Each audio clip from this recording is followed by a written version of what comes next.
اینجا یکی از پیشرفته ترین مراکز پخت نون در شمال لبنانه.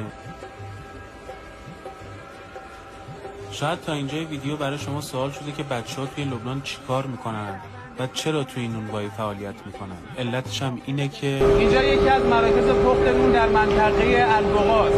آقای بختیاری اینجا چه کاری داره انجام میشه؟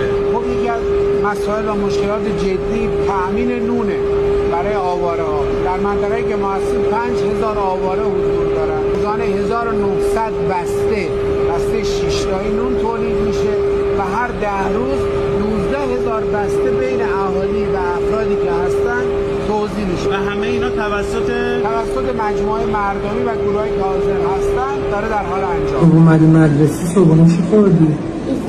هیچ.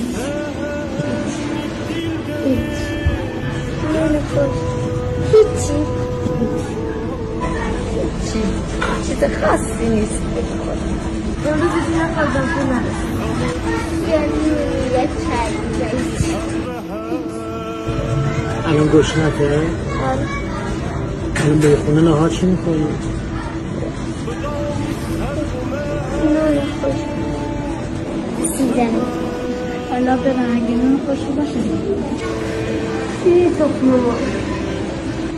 من که دیگه چیزی ندارم که